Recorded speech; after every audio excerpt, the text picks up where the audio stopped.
Elderberry Lights the Way. Once, long ago, in a remote tribal village, there lived a young girl, about 10 years or so, and she just loved sitting with and listening to the elder women tell stories of their gathering travels in nature. She would listen to their stories, their worries, and their accomplishments. You see, within the tribe were hunters, gatherers, and many children. The children would stay back at the village when the elders went out to hunt and gather. Each age group of children had its own special duties. The oldest would take care of the youngest, and the rest of the children were in charge of stoking the fire, cleaning up, creating art, utensils, and tools, preparing for the food to come, and protecting the village. Well, this little girl was special. She so desperately wanted to go gathering with her elders. It was her deepest yearning to travel with the elders and join them in bringing back foods and medicines for the tribe. She wanted to be a part of their stories, and she didn't know why or how, but she just knew that she was destined to be a great gathering woman. She went to her mother and asked. No, she begged. "Can I come with you and the others to gather?" she said. Her mother replied, "My darling, you know that we need you here at the village. We need you to stay here and keep the village safe and prepared for our return." So the girl glumly walked back to the other children and got back to work.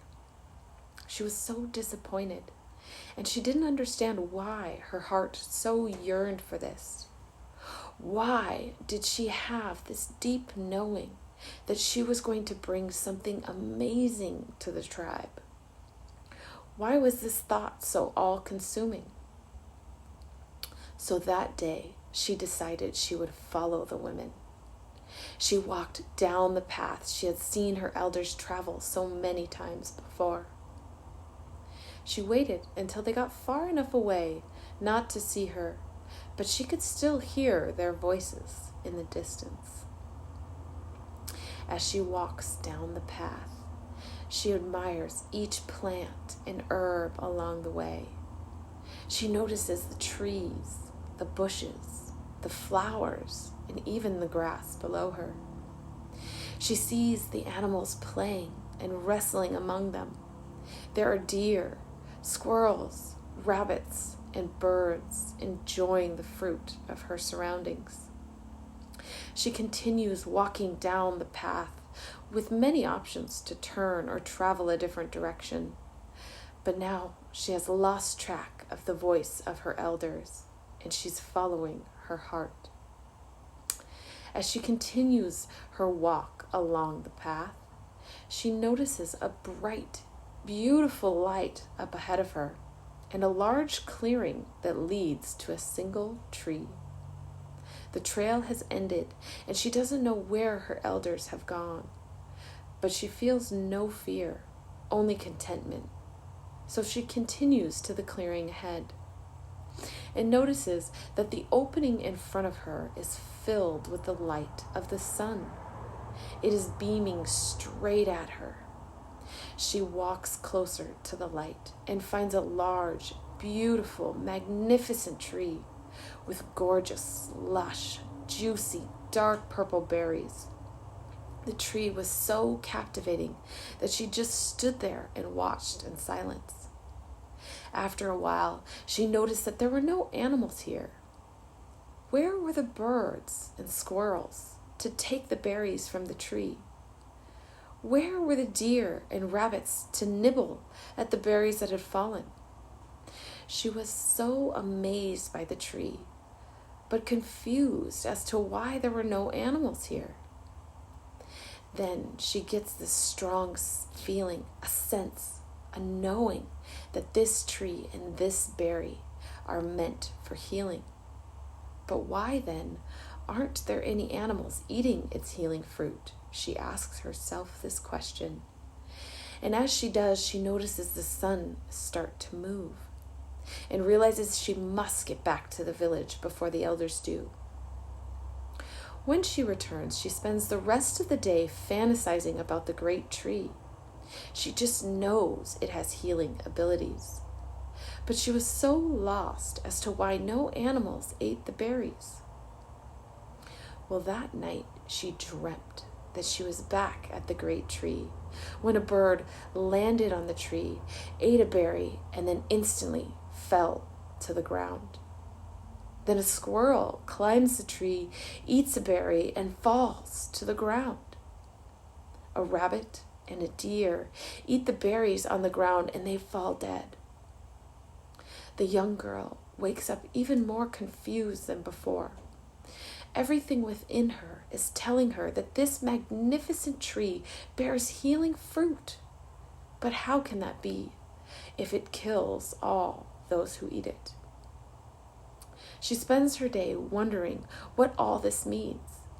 She sits in quiet contemplation as the elders are telling their stories, and she overhears her grandmother telling her aunt that they are worried about the young girl's mother. Her mother was hiding her sickness from her daughter.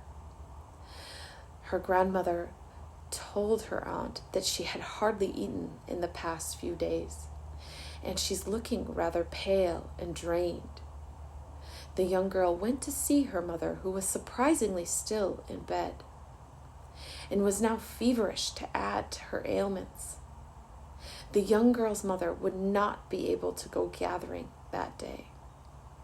So the girl stayed with her mother, who had many children looking after her, bringing her everything she might need, feeding her tea and soup, and keeping her rested.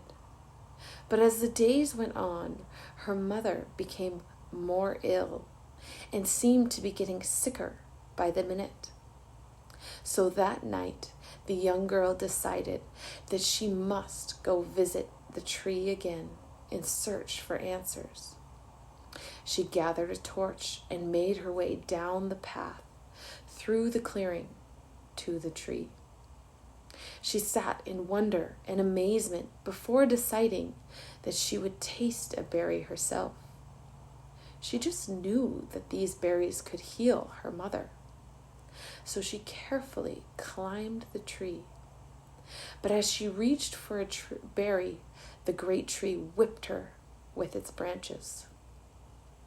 She reached again, but was whipped a second time. So she reached once more and was whipped, this time violently, out of the tree. She fell to the ground, hands covering her crying eyes. She had never felt so lost, alone, and confused. She cried under the tree for a short while, and then looked up at the moon and asked the great Creator. She prayed, "Please send me a sign, Creator.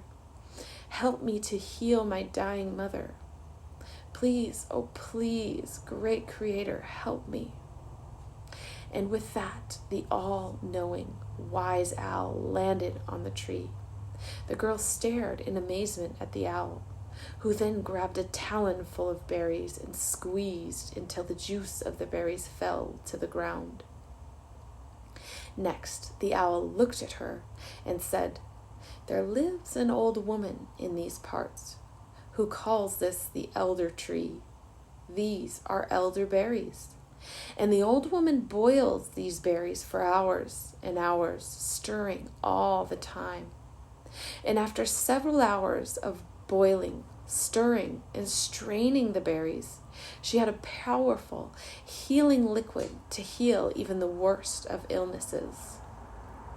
Now, Owl had never steered the tribe in the wrong direction, and she already knew for herself that these berries were healing. So she trusted that this was the truth. She looked at the tree and said, "Great elder tree, I will take your berries, boil and strain them into a healing liquid before I use them." Then she climbed the tree once more and grabbed as many berries as her little hands could carry. She thanked the tree and the owl for their offerings and made her way back to the village. It was still very dark and early in the night when she arrived, so she cleaned, boiled, and strained the berries, just as instructed. It was sunrise before the medicine was finished, and the tribespeople started waking up to the lovely scent, strong and full. They were amazed to see this young girl straining berries, and at such an hour. But the scent and the steam from the berries seemed to be healing in itself. They gathered around to watch as she leaned in and took the first sip. She felt stronger and healthier right away. So she brought a bowl to her mother, who was happy to see such a vibrant, proud young lady walking towards her. She helped her mother drink the healing juice, and her mother became healthier and stronger with each sip until she wasn't sick anymore. And from that day on, the young girl was officially declared a gathering woman and given the name Lights the Way, because she was courageous enough to follow the light and listen to her heart. This is a story to help remind you that even when the entire world is telling you that your heart is wrong, it still may be right. When has your heart led you to your deepest discoveries? When have you followed the light within and found your greatest discoveries?